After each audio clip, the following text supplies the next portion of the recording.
Hello, hope everyone's well. Had a nice Christmas. Just thought for the first video of the channel I'd give you a little walk around all the bikes we have. We'll be doing bits of maintenance on, and there's a couple of projects you might be able to see. Start this end.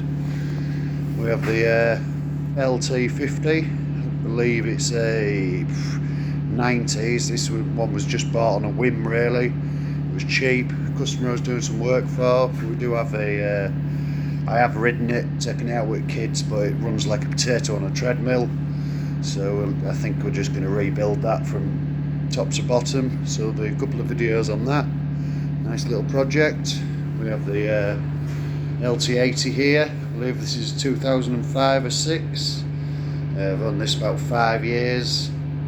Only thing that's ever gone wrong with this is starter motor. They're an absolute bomb-proof, great first quad bike for children.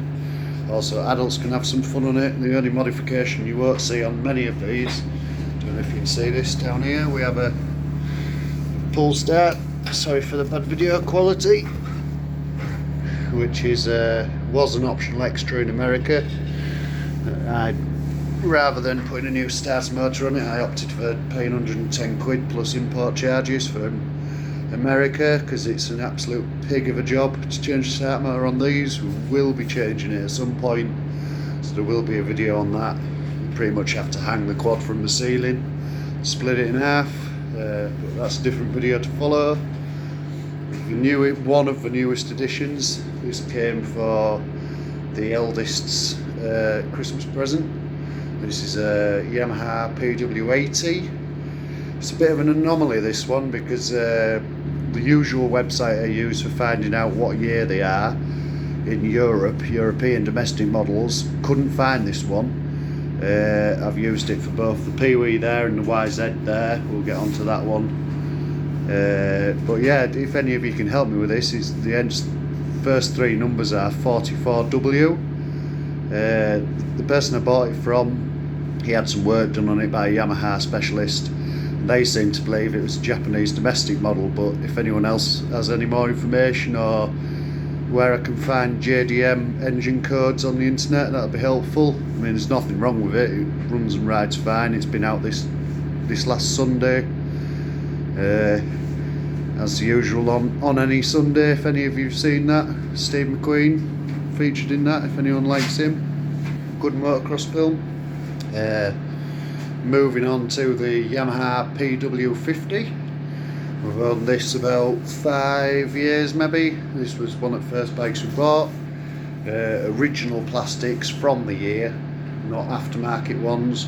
I do have a front mud guard for it, but that's just getting repaired at the moment. I'll show you some bits on that, because that's a bit of fiberglass in. This is a brilliant starter bike for anyone. Automatic, reliable, bomb-proof, drop them as many times as you want. It's been through some mud as that. It's a good little bike. I'll be keeping that one. Did have another one with newer plastics on it. I sold that to someone else for a Christmas present for somebody. So hopefully there's a happy child somewhere nearby. Then this is kind of one of the prides of the fleet. I know it's in bits at the moment, but this is a 1980 Yamaha yz50. These were only made for 1 year. They have a power band in them. It's been half restored by the person I bought it from. I do have a new tank to go on it, an original OEM tank that's been resprayed. I bought the airbox. It didn't have an airbox on it when it came. I've had to buy one of them from America. That cost upwards of 100 quid as well for a little bit of plastic, but at least it's the original. It looks good. It's been fairly well restored. Not many of the bolts are original on it, so there'll be a few things on that to do. As I say, I've got the tank and the airbox to put on that, so I'll do a short video on that. If anyone else owns one of these in the UK or America, give us a shout if you know where to get any parts from. I've sourced some plastics for it, but they're on the expensive side as well, so I'm just saving up for them. Yeah, good. I have ridden it once when I bought it. It was a dry summer's day, so not much mud got into the car, hopefully, obviously a bit of dust.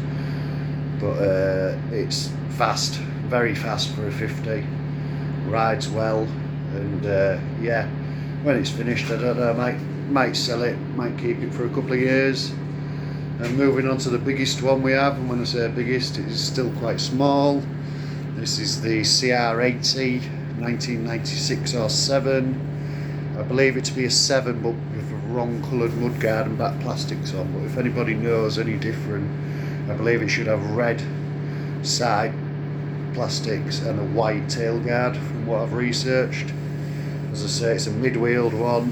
I've been out on this twice since I bought it. It came from a police auction. They have the police auction tag, so if anybody reckons I've stolen it, I haven't.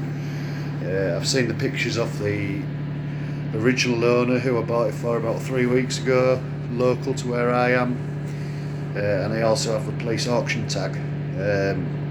It was in an absolute mess when he got this. Let me just move around a bit so you can see it a bit better. It's had every nut, bolt, plastic redone. It's had a full engine rebuild, and you can see from evidence of all the gaskets brand new. I've ridden it twice, he's ridden it once since full rebuild. It's got a couple of bits missing, like the mud catcher to cover the back spring and electrics.